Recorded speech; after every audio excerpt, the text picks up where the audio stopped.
Aujourd'hui, on parle d'un animal qui ne laisse personne indifférent, l'araignée. Rien que de dire son nom, certains frissonnent déjà. Et pourtant, symboliquement, c'est une alliée incroyable.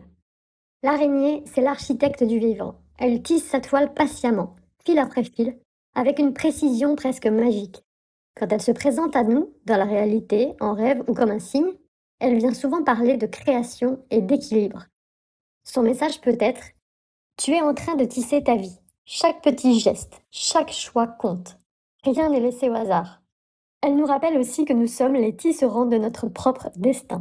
Mais il y a aussi l'autre face du symbole. Si l'araignée provoque chez toi un malaise, c'est peut-être qu'elle vient réveiller une peur enfouie, souvent liée au contrôle ou à la sensation d'être piégé. Parfois, elle apparaît quand on se sent enfermé dans une situation ou dans une toile que l'on a soi-même contribué à tisser. Sur le plan émotionnel, l'araignée nous invite à ralentir et travailler avec minutie.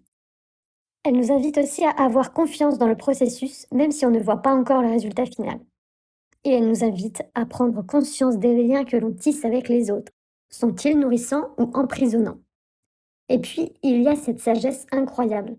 L'araignée peut reconstruire sa toile chaque jour si elle est détruite. Elle nous enseigne la résilience et l'art de recommencer, encore et encore, sans se décourager. Alors si une araignée croise ta route, demande-toi: quelle toile suis-je en train de tisser? Est-ce que je mets mon énergie dans ce qui me nourrit ou dans ce qui m'emprisonne? Pour la petite anecdote, j'ai jamais eu trop peur des araignées, sauf les un petit peu grosses, un peu noires là. J'ai jamais été fan, mais jamais phobique non plus. Et j'ai écouté une vidéo sur la communication animale dans laquelle la personne parlait d'araignées et de communication qu'elle a effectuée avec les araignées. Alors je sais que ça peut paraître bizarre. Si certains sont ouverts à ce sujet, ils comprendront maintenant. C'est vrai que ça peut paraître complètement loufoque de dire qu'on communique avec une araignée. Cependant, j'ai écouté cette vidéo qui m'a complètement fait changer d'avis et de vision sur les araignées. D'ailleurs, c'est également ce que la personne explique dans cette vidéo, puisque depuis qu'elle a réussi à avoir cette communication avec des araignées, elle n'en a absolument plus peur, alors qu'elle en était complètement phobique. Mais j'ai retenu en tout cas de cette vidéo que, bah, les araignées, c'est ce que je me dis quand j'en vois et que ça me plaît pas tellement. Je me dis: «Ces pauvres araignées, elles n'ont pas choisi d'être araignées, en fait. Elles n'ont pas choisi d'avoir cette, tête-là, d'avoir cette allure-là et elles n'ont pas choisi de faire peur. C'est des voilà, des petits êtres vivants et elles y sont pour rien et au final, elles ne nous font rien, elles nous embêtent pas». Enfin, je veux dire, moi j'en ai souvent dans ma salle de bain, au-dessus de ma baignoire. Bon, bah, au final, je me dis: «Qu'est-ce qu'elle me fait l'araignée? Rien». Donc qu'est-ce que je fais maintenant? Je prends une pelle et une balayette et je la mets dehors. Et puis, bah, d'autres araignées que j'arrive pas à atteindre, bah, c'est pas grave, je les laisse. Et comme on dit, une maison avec, des araignées, c'est une maison saine parce qu'en fait, ils vont manger des petites bêtes, des petits tout plein de trucs, dont on n'a pas besoin.